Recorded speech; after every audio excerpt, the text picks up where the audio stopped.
Amen. Purihin po natin ang ating Panginoong Hesus. At muli, magbubulay-bulay po tayo sa salita ng ating Panginoong Hesus. Bago tayo dumako sa ating pag-aaral, ay panandaliang manalangin tayo. Pupurihin ka, Panginoong Jesucristo. Tunay nga na ikaw ang pinakamakapangyarihang Diyos sa lahat, na siyang karapat-dapat namin pagkukulan ng aming mga buhay. Habang kami narito sa libutan na ito, kayo pong siyang patuloy namin sasambahin, pagdedibotohan ng aming mga buhay, pupurihin at siyang pararangalan.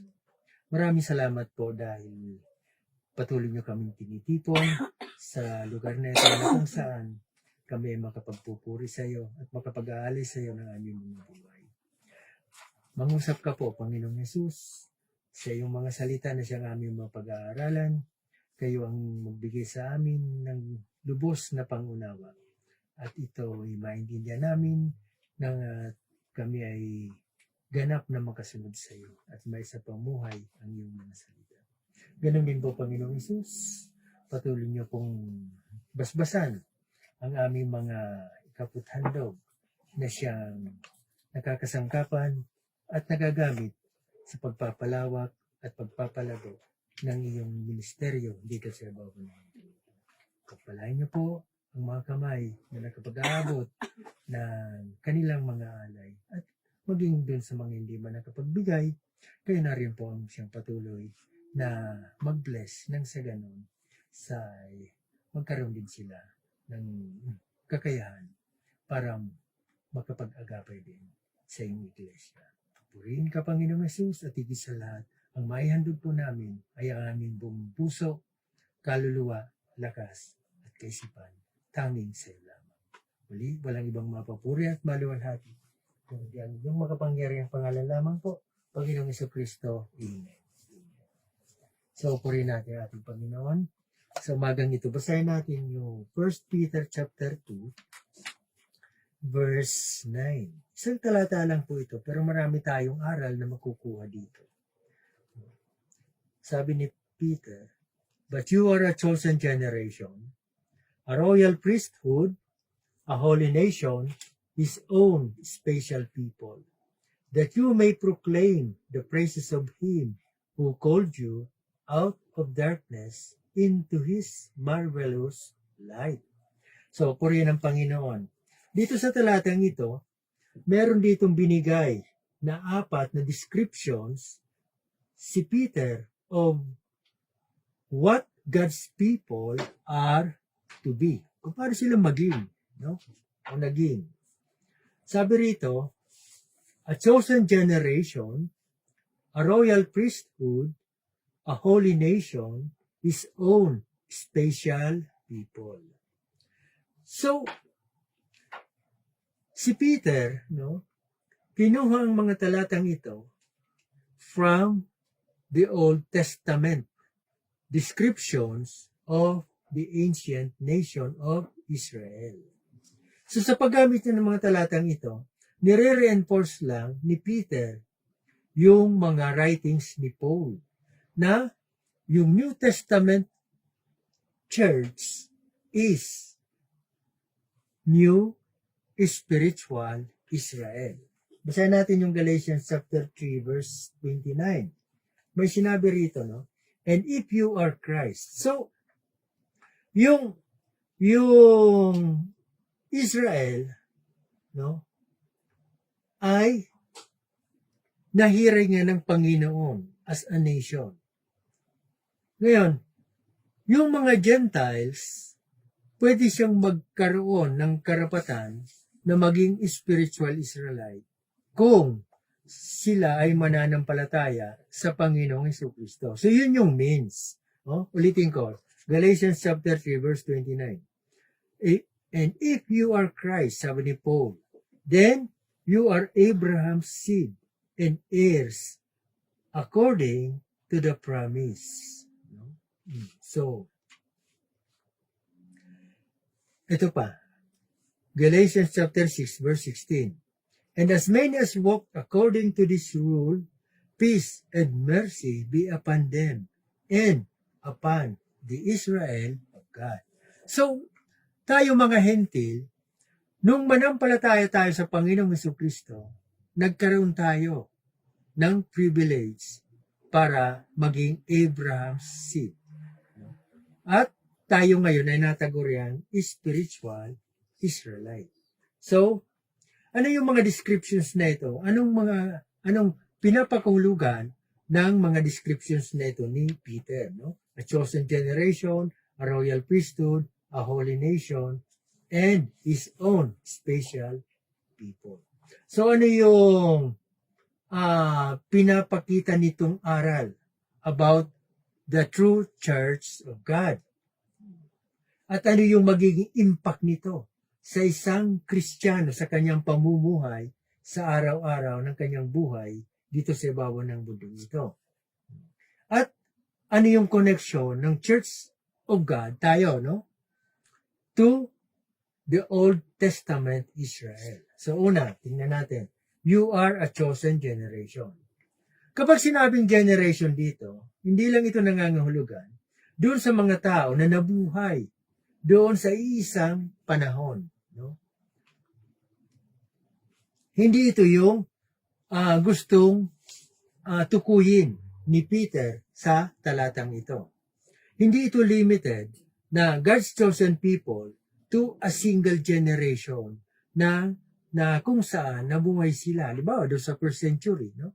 May mga tao doon na nabuhay doon. So, generation yon. Pagkatapos ng ilang years, another generation. Pagkatapos ng ilang years, another generation na. Yung salin-salin ng lahi. Pero hindi po yun ang tinutukoy dito ni Peter, no? So, ano yung ibig sabihin dito ni Peter ng chosen generation? No? Una, yung Greek word dito ng generation, kunin natin sa original Greek word ay genus. Genus, no? Sa konteksto ng genus na ito, ibig sabihin ay kindred, offspring, or family. So, yung talata o yung phrase na ito, pwede siyang i-translate, no? You are a chosen family. Diba? Sabi kanina, you are a chosen generation. So, ngayon, yung tinutukoy dito, ulitin ko, yung genus, ang ibig sabihin ay kindred, offspring, or family. So, pwedeng i-translate natin na you are a chosen family. So, ibig sabihin, hindi ina-emphasize ni Peter yung mga taong ito as chosen generation, no? Na nagmula sa iisang time period. Bagkus, ito ay nagmula sa mga taong ito ay nagmula sa same family of the same kindred, no? So ngayon, ang tanong, paano ang isang tao makakapasok sa family nito para siya ay maging chosen? No? So, ang simple lang po, no? Ang sagot matatagpuan natin doon sa part nung talata na sa Revelations chapter 17 verse 14.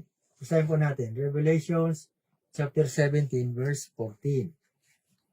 Tingnan natin sa Book of Revelation, chapter 17, verse 14.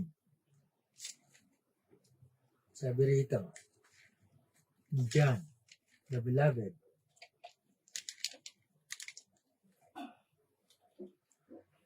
this will make war with the Lamb, and the Lamb will overcome them, for he is Lord of lords and King of kings. May sinasabi rito si Juan na merong yung makikipag-battle sa Lamb, no? Sa Panginoong Jesucristo. Sino yung mga makikipag-battle sa kanya?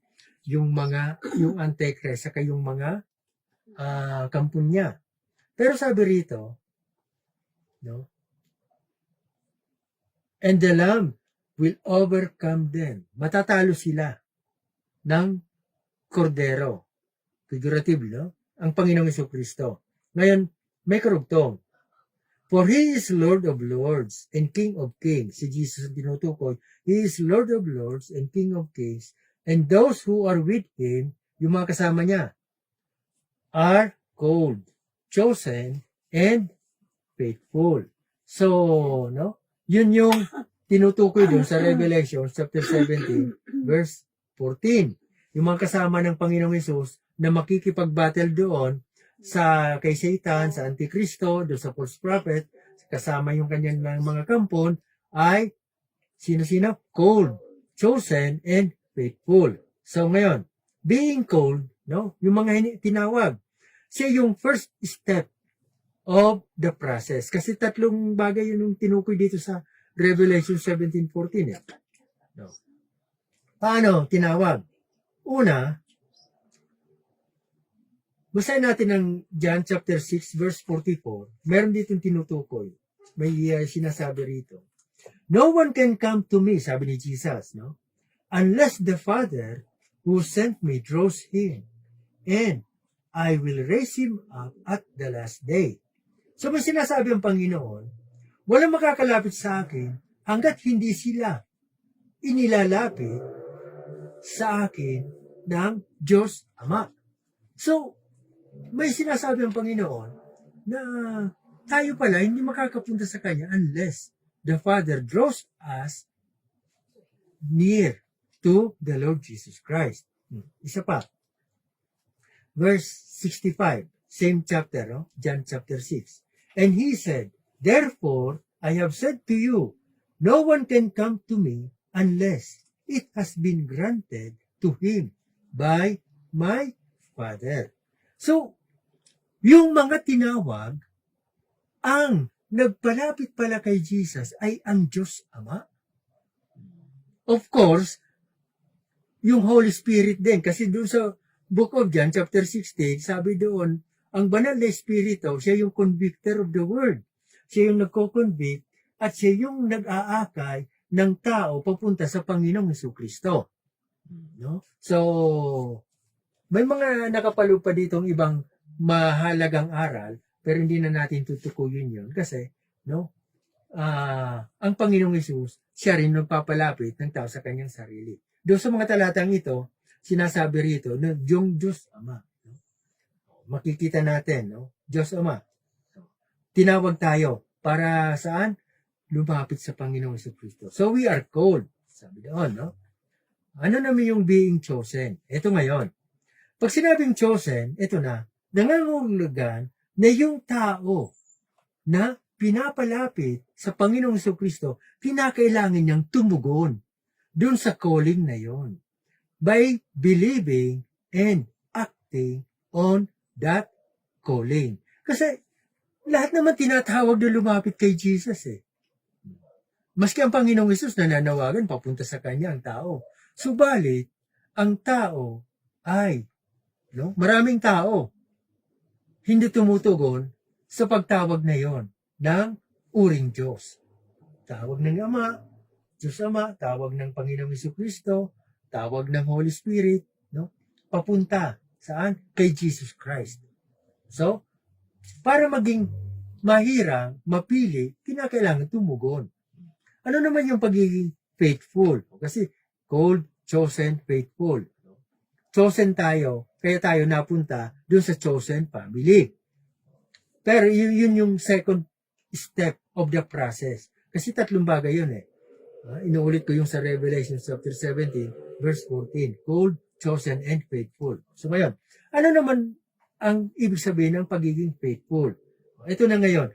Once na tumugon tayo sa pagkatawag sa atin papunta sa Panginoong Jesucristo, kinakailangan yung ating commitment ay manatili, magpatuloy doon sa calling na yun ng Panginoon throughout our lives. So, habang nabubuhay tayo, yung commitment natin, yung magpapasakop tayo, magdedeboto tayo ng lahat, maglalagak tayo ng lahat, itataya natin ng lahat, ang lahat sa ating buhay sa Panginoong Jesucristo. Amen? So ngayon, being called and chosen, tayo ngayon ay mga totoong nataguriang Kristiyano. So ngayon, dahil tayo mga totoong Kristiyano, we are now officially begotten into God's family. John chapter 1, 12 and 13. Basahin po natin. Ito na. Basahin ko sa New King James Version. John chapter 1, verse 12 and verse 13. Sabi rito, ni Juan. John chapter 1, 12 and 13.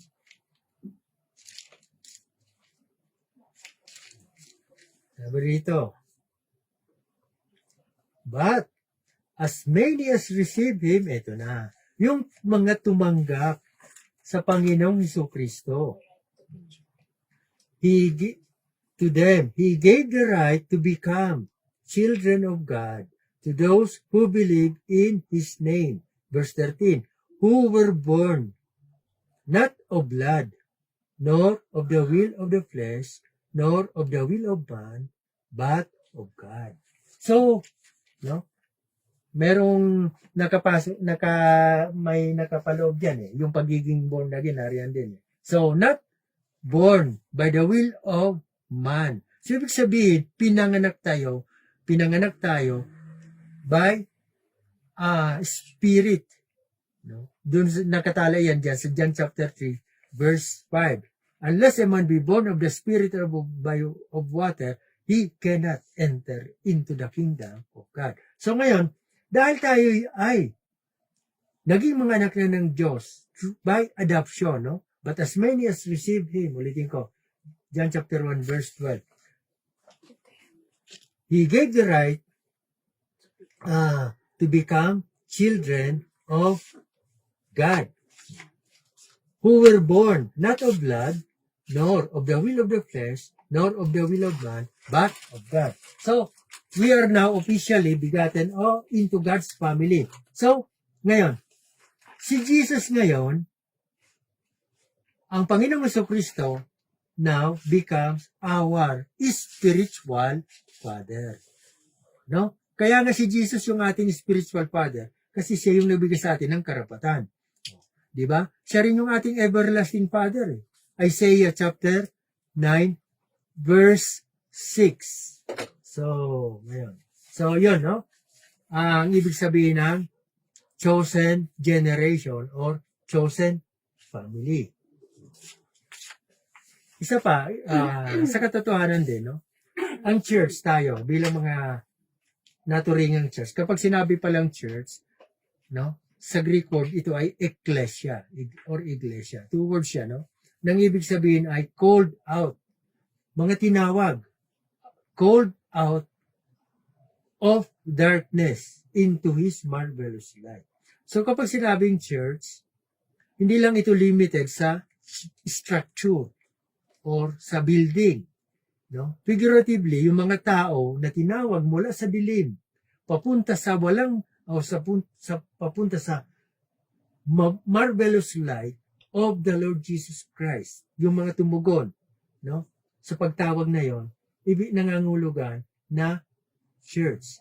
Basahin muna natin yung Ephesians chapter 2 verse 19. Sabi dito sa Ephesians chapter 2 verse 19, now, therefore, you are no longer strangers and foreigners, but fellow citizens with the saints and members of the household of God. So tayo na mga na tinawag mula sa dilim into His marvelous light, tayo ngayon ay member. Sabi rito ni Paul sa Ephesians chapter 2 verse 19, ano sabi rito?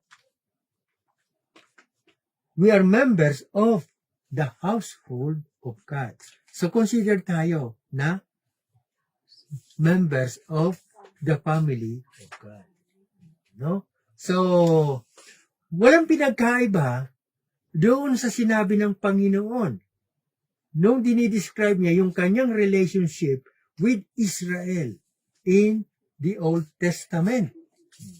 Deuteronomy chapter 7 verse 6. Sabi doon ni Moses, God has chosen you to be a people for Himself. No? Ganon din yung language ng Panginoon doon sa bayan ng Israel. Ang pagkakaiba lang ganito. Doon sa sitwasyon ng Israel, tinawag sila ng Panginoon at pinili sila as a physical family. No? Na lumawak into a nation. Tayo naman, sa sitwasyon natin, being a church or called out of darkness into His marvelous light, tinawag niya tayo mga tao, no, mula sa iba't ibang dako ng mundo. Kasi yung Israel, isa lang siya physical family siya. No? Pero tayo, mga Gentiles, sa iba't ibang dako tayo tinawag from various nationalities. No? At binuo tayo into a spiritual family. Yun ang ibig sabihin ng chosen generation. Pangalawa, a royal priesthood. No? A royal priesthood. Una, pag sinabing royal priesthood, kinakailangan maunawaan natin yung Old Covenant priesthood. Basic functions. Kasi sa lumang tipan, yung sacerdote, yung high priest, ang kanyang duty, no, makipag-fellowship sa banal na Diyos. No? Siya yung papasok doon sa Holy of Holies nung tabernacle at idudulog niya sa panalangin sa Panginoon, no, yung mga kasalanan ng mga Israelitas. Once a year, ang high priest pumapasok sa Holy of Holies. Sila yung nagsisilbing tagapamagitan sa Diyos at sa bayan ng Israel. Para sila yung nag-mediator between God and the people. At ginagawa nila ito sa pamamagitan ng kanilang pagpipresent ng mga iba't ibang uri ng mga sakripisyo at offerings na mga hayop, no? Para ialay sa Diyos. At ang duty ng sacerdote, ano po, no? Titingnan natin, ng priest, praying, pinapanalangin sa Diyos. Sila yung namamagitan sa bayan ng Israel. Praying to God on behalf of the people of Israel. Pangalawa, sila yung nagme-maintain ng tabernacle, which include, paano yun? Kasama doon sa pag-maintain nila, yung burning of incense, no? Doon sa tabernacle, no? At sinisigurado nila na yung altar and grounds na talagang na pangangalagaan yun. Pangatlo, sila yung nagbibigay ng aral sa mga tao kung paano sila maging banal by instructing them sa pagtuturo sa kanila ng batas, law, at kung paano sila makakadiscern between good and evil.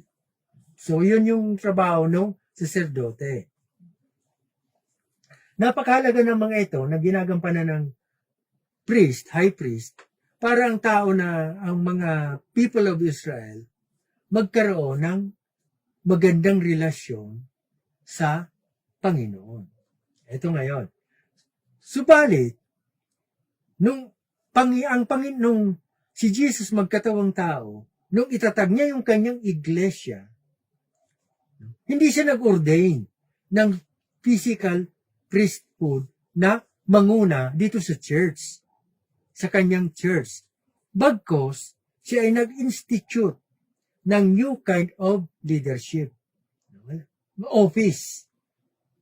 No? Mga gampanin, mga elders, pastor, teacher, no? Evangelist, yun yung mga ginawa ng Panginoon. No? At yung nagsilbing high priest, no, walang iba ay ang ating Panginoong Jesucristo for the people of God. Basahin natin, Hebrews chapter 4 verse 14. Sabi rito, ni Paul, ng author, no? Seeing then Hebrews chapter 4, verse 14. Seeing then that we have a great high priest who has passed through the heavens, Jesus, the Son of God, let us hold fast our confession. So yung tinukoy ni Paul, na si Jesus yung ating high priest. Sa paanong ginawa ito ng Panginoon? Siya yung nagsakripisyo. Ang sinakripisyo niya ay hindi basta alay na hayop, ang kanya mismong sarili. He made the sacrifice for humanity by shedding of His blood in the cross of Calvary. So, at ang Panginoon ang naging buhay na patutuo of God's law in action. Kasi wala nakatupad sa batas eh. Sabi ni Paul dun sa Romans chapter 10 verse 4, Christ is the end of the law unto all righteousness. So si Jesus yung fulfillment of the law. So ngayon, at isa pa, si Jesus ayon dun sa Hebrews chapter 7 verse 25, He ever lives to make intercession for His people. At siya rin yung nagme-maintain and leads the spiritual temple, the church. Siya yung head ng church. Kaya sakop niya lahat tayo yung body, members. No? Ito naman ngayon, royal priesthood. So paano tayo magiging God's royal paano tayong magiging people of God as a royal priesthood? Diba? Kasi tiningnan muna natin yung sa lumang tipan na duty ng priest. Tayo naman naturing na to be a royal priesthood. So ngayon, simple lang po ang tugon doon. No? Naturing man tayong royal priesthood dahil dun sa sakripisyo ng Panginoong Kristo. At sa pagbigay niya sa atin ng banal na espiritu, kung saan nagkaroon tayo ng direct relationship with the Lord Jesus Christ under the new covenant. Dito sa bagong tipan. So tayo ngayon, bilang mga naturingan na royal priesthood, hindi na tayo nag-a-approach sa Diyos sa pamamagitan, no? Hindi natin ina-approach hindi tayo dumudulog sa Panginoon sa pamamagitan ng tagapamagitan pang physical priest. Doon sa physical temple na kagaya ng ginagawa sa lumang tipan. Tayo ngayon ay meron ng access to the one-time sacrifice of the Lord Jesus Christ. Basahin nga natin Hebrews chapter 7 verse 27.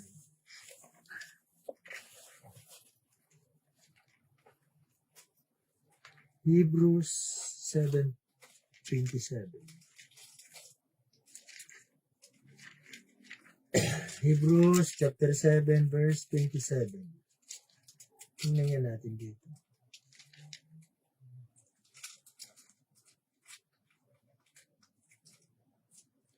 Who does not need daily, as those high priests, to offer up sacrifices, first for his own sins, and then for the people's.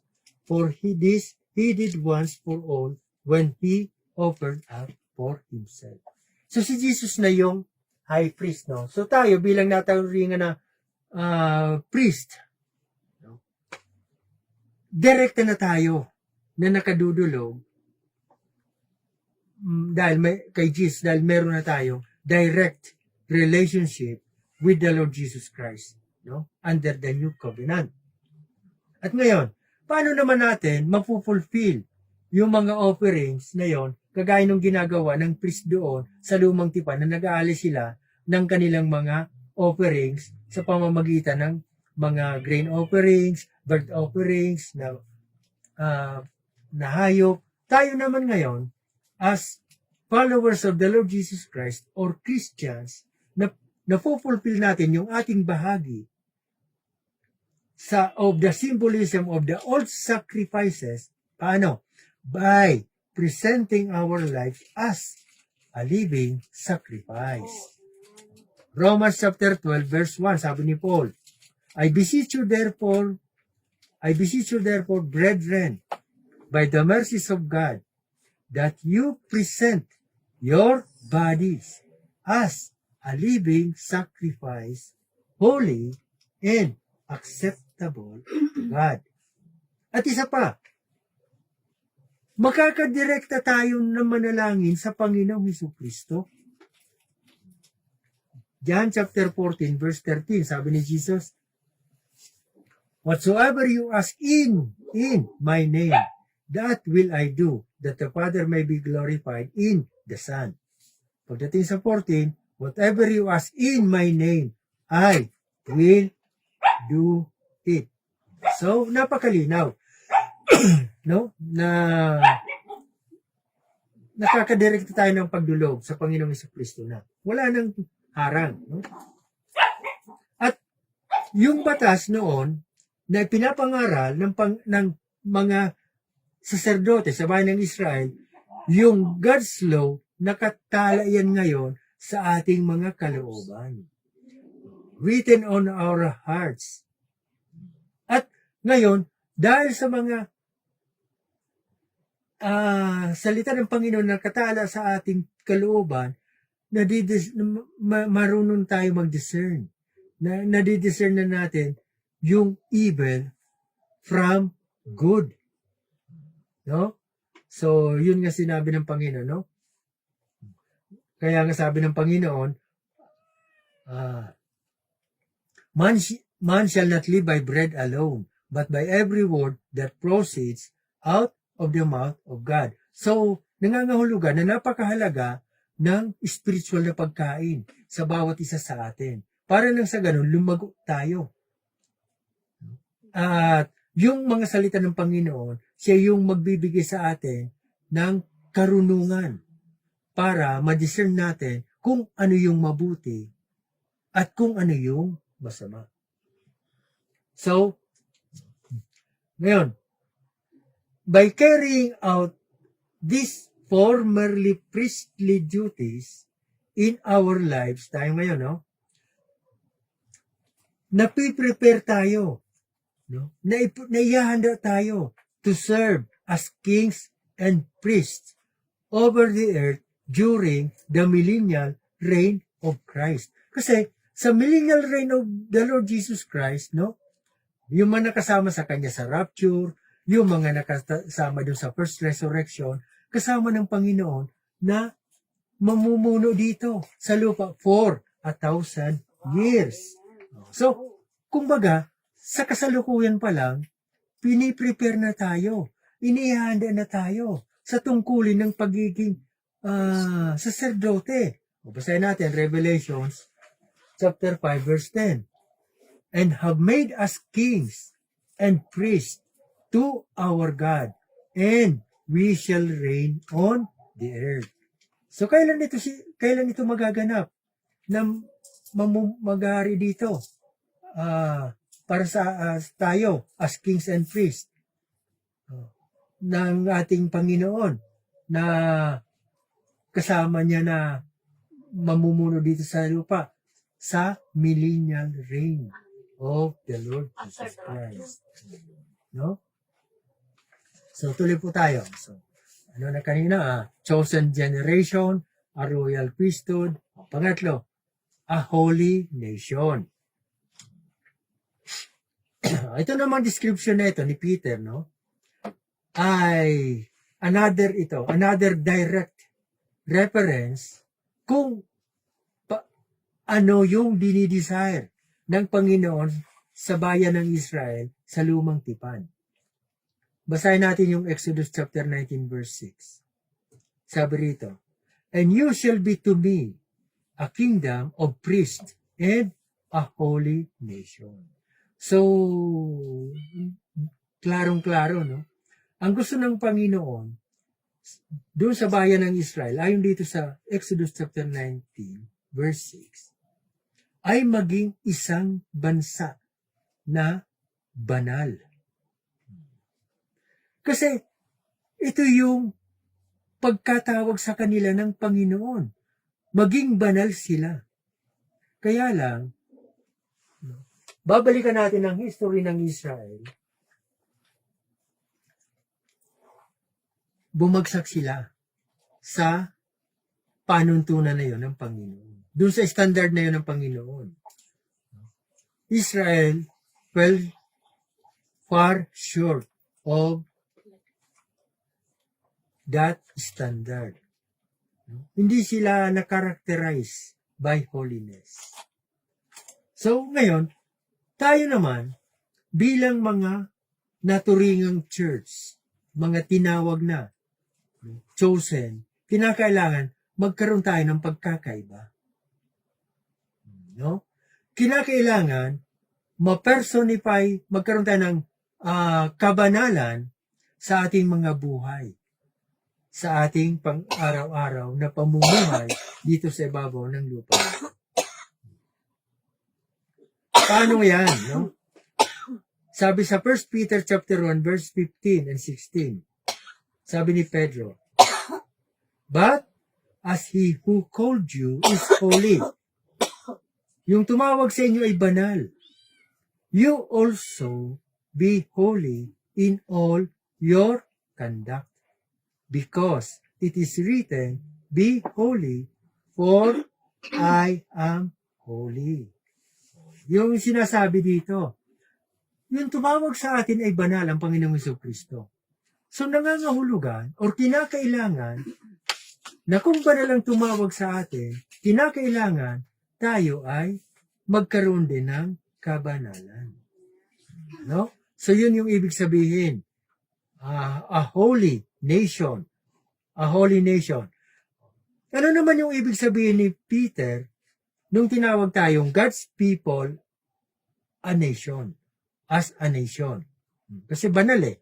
Tinawag tayong, tinawag tayong, a holy nation. Magkaroon daw tayo ng kabanalan. Ano naman yung ibig sabihin na nation? Noong pagkatawag sa atin as a nation, hindi ito nangangahulugan. Hindi ito tinutukoy ni Peter as a nation state or yung isang nasyon o isang bansa. Bagkos, no, ito ay, pag sinabing nation, no, isa group of people ito. Ethnos, sa Greek word, yung original Greek word ng nation ay ethnos. No? Individual na or group, no, na tao. So ngayon, yung bansa, isang application lang yon ng doon sa word na nation, no? Nation state. Pero mas pinapalawak yung application nito to any group of people unified by something or someone. Yung group of people na merong pinagkakaisahan. No? So ngayon, sino itong group of people na ito? Tayo ito. Yung family of God or yung church of God. Kagaya na nasabi ko kanina. No? Chosen generation tayo. No? Mga nahirang from different places. No? Sa iba't ibang panahon. No? Yung lahat ng nanampalataya sa Panginoong Jesucristo. So ngayon, pinagbuklod tayo. Pinagbuklod tayo para maging isa. Na unified tayo by the truth of the Lord Jesus Christ and the power of God's Spirit. Kaya nga, no, tayo ngayon nabuklod, nabuo as a spiritual nation of people spread throughout the earth. So, no, kung saan mayroong kalipunan ng mga nananampalataya sa Panginoong Jesucristo, sila yung ngayon na natuturingang spiritual nation of people.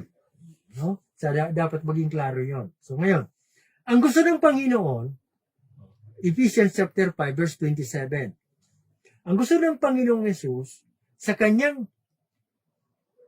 nation, the church, no, ay maging glorious. Sabi doon sa Ephesians chapter 5 verse 27, a glorious church, not having spot or wrinkle or any such thing, but that she should be holy and without blemish. So, sabi ni Peter, maging banal ang church as a holy nation. Sabi naman ni Pablo, ganun din. Maging glorious church. Not having spot or wrinkle or any such thing, but that she should be holy and without blemish. In other words, God's nation is united. Kanino tayo nag-unite? Kay Jesus. No? Hindi sa ating mga sarili-sarili lang. And na-identify tayo as a church by our conduct. Yung kabanalan, yung katotohanan, yung katwiran ng ating Panginoong Jesucristo. Isa pa, Colossians chapter 1 verse 22. Sabi ni Paul, holy and blameless and above reproach in His sight. So, kinakailangan magpursigi tayo, no? Bilang mga tagasunod ni Kristo. Kasi, no, bago ako magpatuloy, sabi ng Panginoon, doon sa Luke chapter 6, verse 46, why do you call me Lord, Lord, and not do the things which I say? So, maraming mga tumatawag ng Panginoon kay Jesus. Pero hindi sinusunod ang kanyang mga salita. So ano yon? Hindi talaga sila mga totoo tagasunod ni Kristo. Ang tawag po doon, mga peking Kristiyano yon.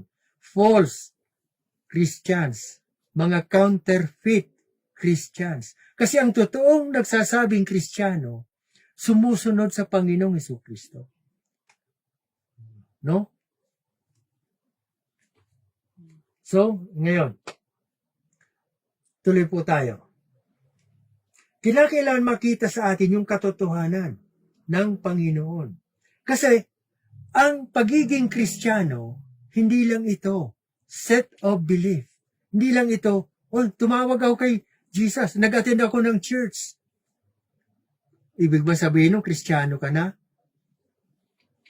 Kahit ilang beses ka mag-attend ng church, kahit 3 beses kang pumunta ng church, mag-attend ka ng Sunday service, makinig ka ng online service, mag-attend ka ng prayer meeting, mag-attend ka ng mga kung ano-anong mga activities sa loob ng church. Kung hindi naman nakikita ang pagbabago sa buhay mo, walang katotohanan, walang katwiran, walang kabanalan sa buhay mo, hindi yon pagiging Kristiyano. Ang pagiging Kristiyano, it is a way of life. No? Yan ang ibig sabihin ng follower of the Lord Jesus Christ. Kasi sinusundan natin ay banal. Kaya maraming passages dito. No? Kaya isa na itong sinasabi ni Peter. Be holy. Ulitin ko, no? 1 Peter chapter 1 verse 15. But as He who called you is holy, you also be holy in all your conduct, because it is written, be holy, for I am holy. Sabi naman ng iba, wala namang banal, lahat naman nagkasala, tama po yun. No? Sa ganang atin, hindi po tayo banal. Subalit, subalit, ang Panginoong Jesucristo ang ating kabanalan.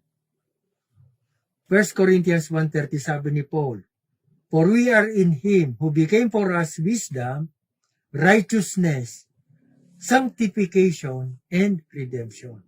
Kung tayo lang sa ganang sarili natin, hindi tayo banal. Subalit, dahil meron tayong Jesus na nananahan sa ating mga buhay, si Jesus ang ating kabanalan.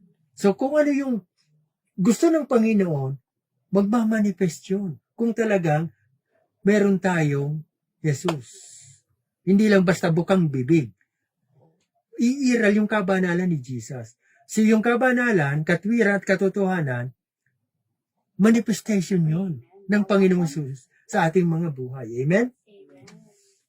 Pang-apat, His own special people. Ano sa kanina? Chosen generation, a royal priesthood, a holy nation, and then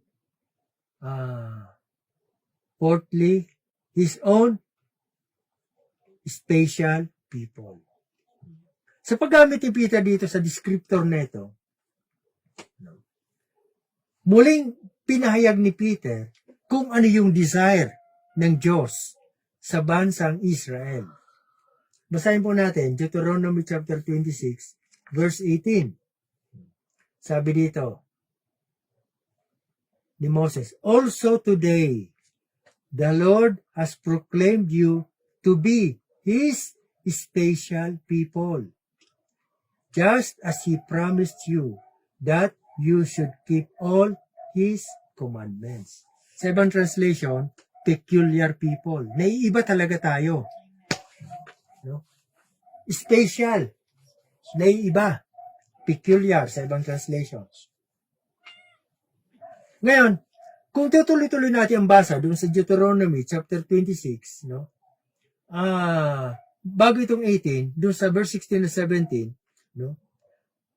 Naroon yung mga bagay kung paano tayo magkakaroon ng distinction doon sa mga hindi mananampalataya. Ang gusto ng Panginoon, makasunod yung bayan ng Israel doon sa kanyang mga statutes, sa kanyang mga ordinansa. By observing and walking in His laws and ways. Yun ang nais ng Panginoon para sila'y maturingan na special people. Kaya nga tayo ngayon, no, bilang mga tagasunod ni Kristo, naturingan tayong spiritual Israelites, dapat huwag tayong kukomporme sa mundong ito. So, doon makikita yung pagkakaiba natin. Yung hindi tayo umaayon sa sistema ng mundong ito. Halimbawa, ano yung fashion ngayon ng sanlibutan na ito? Marami ngayon, no? Nakakalungkot, maski yung mga nagsasabing Kristiyano, nagmamarka sa katawan, nagpapatato.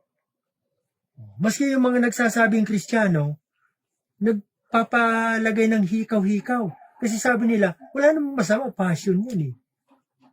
So, doon pa lang, sa pagkukumpurme sa mundo, hindi na yun ayon sa Panginoon.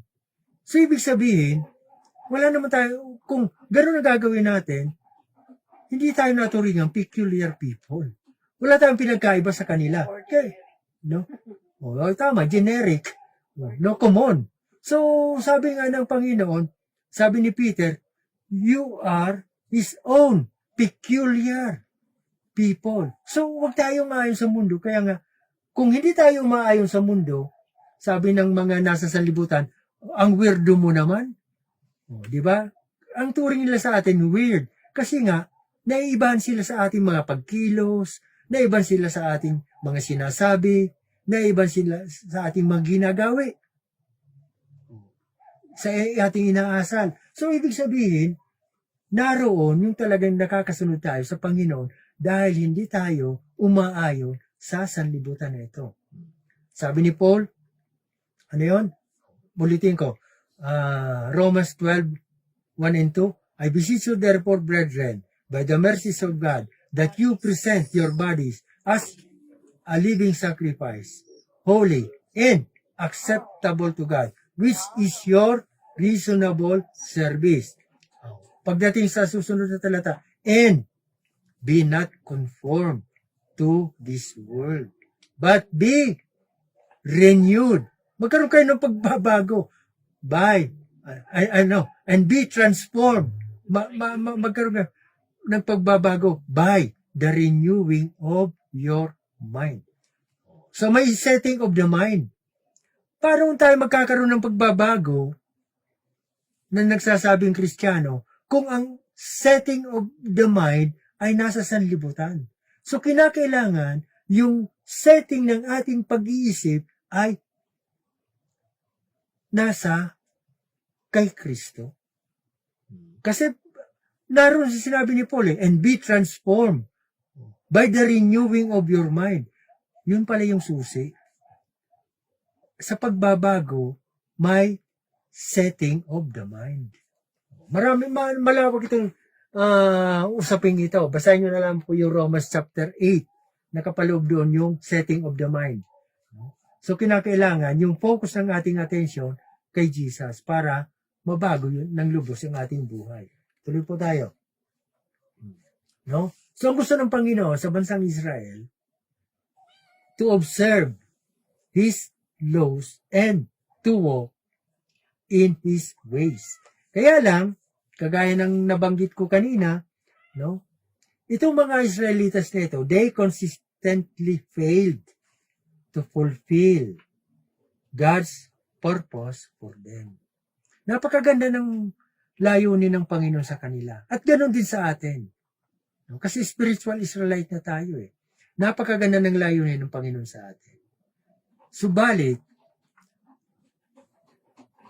ang tao, kung patuloy na humihilig sa sanlibutan na ito, babagsak at babagsak siya. Hindi siya makakaabot sa panuntunan ng Panginoon. Instead of being a special and distinct people, ito mga Israeli na ito, umayon sila sa pagsamba sa mga Diyos-Diyosan. No? Basahin natin, Ezekiel chapter 20 verse 16. Sabi doon, because they despised my judgments and did not walk in my statutes, but profaned my Sabbaths, for their heart went after their idols. Marami yan, no? So, sumamba sila sa mga Diyos-Diyosan. Ngayon namang sa panahon natin, marami nagsasabing Kristiyano, tumatawag kay Jesus na Panginoon. Ito tatandaan po natin. No? Ulitin yung sabi ni Jesus, why do you call me Lord, Lord, and not do the things which I have said? Kung merong mga nagsasabing, kung merong mga tumatawag kay Jesus, pero sumasamba sila sa mga Diyos-Diyosan, tayo ngayon, mga totoong Kristiyano, tumatawag tayo sa Panginoong Hesus, dapat makita sa atin ang totoong pagsamba. Ang tamang pagsamba. Kung mayroong mga nagsasabing Panginoon, Panginoon, at sila ay nagkukompromiso sa mundong ito, umaayon, dapat tayo na nagsasabing Panginoon, Panginoon kay Jesus, kay Jesus, makita sa atin na tayo ay naninindigan sa katotohanan, katwiran, at kabanalan ng Panginoong Hesukristo. Naroon dapat may distinction para tayo maturingan na peculiar or special people of the Lord Jesus Christ. Amen? So, no? So, dapat tayo bilang church is to be different. May iba tayo. Instead of blending sa mundong ito, dapat tayo ay manindigan. At mag-stand out pa tayo. Makita ang Kristo sa ating mga buhay. Hindi yung naglalagad tayo, masabihan tayo, Kristiyano ba talaga yan? No? May daladalang Bible. Pero may nakaipit naman na kahan ng sigarilyo. No? May daladalang Bible. No? Pero iba-iba naman yung pinagsasabi. Tayo bilang mga totoong tagasunod ni Kristo. Sabi ni Paulo, ulitin ko na naman. Dagdagan natin. Philippians chapter 2 verse 15. To become, dapat tayo to become blameless, sabi ni Paul, and harmless children of God, without fault, in the midst of a crooked and perverse generation, among whom you shine as lights in the world. Makita, mag-stand out tayo. Makita yung ilaw or yung liwanag. Dahil itong mundong ito, nasa kadiliman. So, paano yung makikita yung totoong Kristiyano? May ilaw, may tanglaw, may ilaw ng Panginoon. Ano sabi? Blameless, harmless, without faults, lights in the world. Yun ang dapat sa mga nagsasabing Kristiyano, a holy nation, para maging truly special people. At yung mga attributes na yon, yun yung nagbibigay sa atin ng distinction mula sa iba't ibang mga tao, sa mga unbelievers, dito sa ibabaw ng mundo ito. Kinakailangan, umalis tayo, huwag tayo makipamatok. Kaya sabi ni Paul, 2 Corinthians 6:17, come out from among them and be separate. Amen?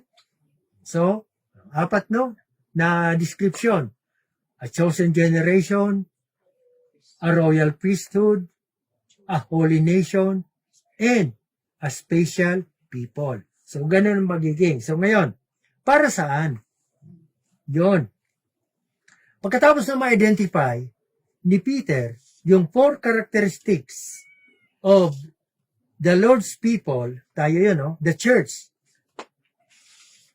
Nagpatuloy ito si Peter, i-describe niya.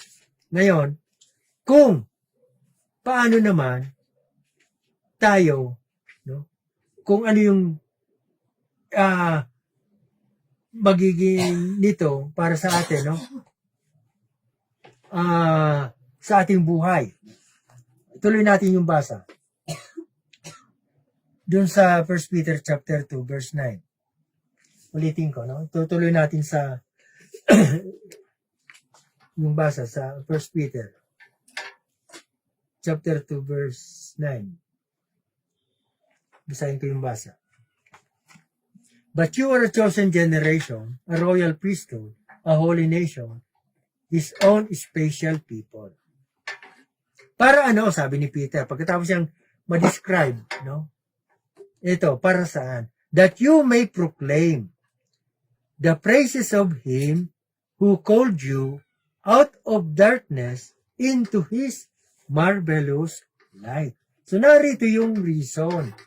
Para saan yun, That you may proclaim the praises of Him who called you out of darkness into His marvelous light. So ngayon, kapag sinabi natin to proclaim the praises of Him who called you out of darkness into His marvelous light, hindi lamang po itong nalilimit sa ating pag-awit ng mga papuring kanta. Hindi lang ito nalilimit dun sa mga awitin na yon. Isa lang na paraan yung pagproklama natin ng papuri sa pag-awit ng mga papuri o mga praises songs. So ngayon, pinakamaganda rito, yung pinakamahalagang pamamaraan kung paano natin mapuproklama yung ating pagpaparangal, pagpupuri sa ating Panginoong Jesucristo ay sa pamamagitan ng ating buhay. Yung way of life natin in action through our daily conduct. Kaya may sinabi si Jesus sa Matthew chapter 5 verse 16, sabi ni Jesus, let your light so shine before others or before men, that they may see your good works and glorify your Father which is in heaven. So yun ang ibig sabihin ng Panginoon na magningning tayo. So paano tayo magniningning kung nako-compromise tayo sa sanlibutan na ito? So kinakailangan makita yung katwiran, katotohanan, kabanalan ng Panginoon sa ating mga buhay. At sa pamamagitan ng mga bagay na yon, napuproklama natin yung ating pagpaparangal sa ating Panginoong Jesucristo. No? Kaya ang ini-emphasize ni Peter no? Yung katotohanan ng Panginoon. Sabi niya doon, who called you out of darkness into His marvelous light. Nung tawagin tayo ng Panginoong Hesus sa kanyang katotohanan, pinalaya niya na tayo mula sa kadiliman, sa pandaraya ng dyablo. At binigyan niya tayo ng pangunawa para makatayo tayo sa liwanag ng kanyang katotohanan. John chapter 8 verse 32, sabi ni Jesus, and you shall know the truth, and the truth shall set you free. Amen? So kung na kay Jesus tayo,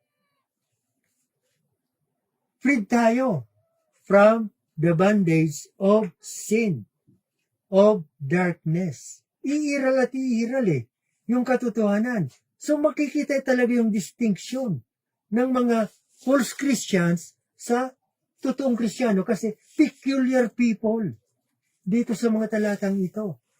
Kapag walang pinagkaiba yung nagsasabing Kristiyano sa mga taong unbeliever, kung parehas yung ginagawa nung nagsasabing Kristiyano sa unbeliever, wala siyang pinagkaiba roon. Ibig sabihin, hindi siya totoong Kristiyano. Kasi ang linaw tinawag tayo to be a peculiar people or special people. Magkaroon tayo ng pagkakaiba. So, amen? So, ito yung importance and meaning of 1 Peter chapter 2, verse 9. So, yung mga salita dito ni Peter sa talatang ito, punong-puno ito ng napakagandang kahulugan para sa ating mga spiritual Israelite or yung mga followers of the Lord Jesus Christ. Ito mga ginamit ni Peter, no? Rooted sa Old Testament na kinonekta niya sa New Testament Church. At binigyan niya ng emphasis yung importansya ng iglesia as spiritual Israelite. So, amen? Amen. So, by reading and meditating dito sa isang talatang ito, tayo as God's people ay patuloy na pinapaalalahanan ng ating Panginoong Jesucristo na kinakailangan tayo ng mga totoong Kristiyano to be a chosen generation or to be a chosen family, a royal priesthood, a holy nation, and God's peculiar or God's special people. At kung ano yung dapat nating mga dapat gawin. Ulitin ko, bago mag-pray, dapat that we may proclaim the praises of Him who called us out of darkness into His marvelous light. So, purihin ng Panginoon. Muli, sa umagang ito, bago tayo maghiwa-hiwalay, panandalian, tayo ay muling manalangin. Oh, hallelujah. Purihin ka, Panginoong Hesus, sa iyong mga salita na siyang amin na pagbulay-bulay sa mga naitang sandali. Tunay nga po, Panginoong Hesus, na kami ay iyong tinawag. You called us, Lord Jesus, to be a holy, to be a holy nation, a royal priesthood, a special people. We are chosen generation, Panginoong Jesucristo. Kaya po, Panginoon, dalangin ko na makita talaga sa aming mga buhay kayo, ang iyong manifestation ng iyong katotohanan, ng iyong katwiran, at ng iyong kabanalan. Nang sa ganoon ay maturing kaming mga totoong tagasunod nyo. Dahil sa mundong ito, Panginoong Jesucristo, marami nag-aangking tagasunod nyo, subalit kagaya nga ng iyong sinabi sa Luke chapter 6 verse 46, why do you call me Lord, Lord, and not do the things which I say? Yun po ang iyong sinabi, Panginoon. Kaya po, Panginoon, dalangin ko ng bawat isa sa amin ay makapanuntunan sa iyong mga salita, makapanindigan sa iyong katotohanan at sa iyong katwiran, at magkaroon kami ng kabanalan. Kaya po, Panginoon, dalangin ko na kayo ang siyang patuloy na umiral, magbigay sa amin ng kakayahan through your Holy Spirit, para nang sa ganon ma-enable kami, Panginoon, at higit sa lahat, Panginoong Jesus, maibahagi namin ang iyong katotohanan sa mga taong hindi pa mananampalataya, para nang sa ganoon sila man ay makakita ng iyong liwanag, at kung sila'y magtatalaga ng buhay, matatawag mo doon, makakalaya din sila sa kadiliman at makakapunta sa iyong marvelous light. Kung paano nyo kami tinawag, out of darkness into your marvelous light, ganoon din po, Panginoon Jesus, ang iyong gawin, lalong-lalo na sa aming mga mahal sa buhay na wala pa sa iyo.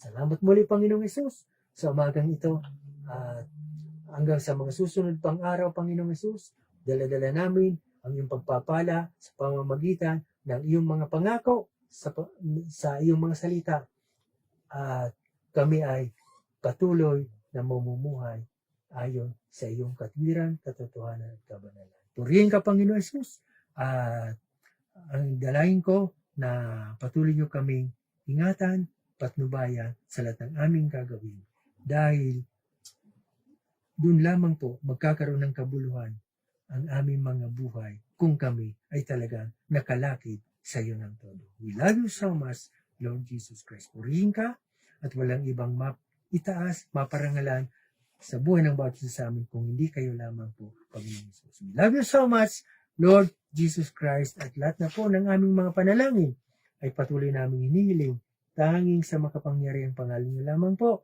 Panginoong Jesucristo. Amen at amen. So, purihin natin ang ating Panginoong Jesus. Magandang araw po muli sa bawat isa. The Lord bless us all.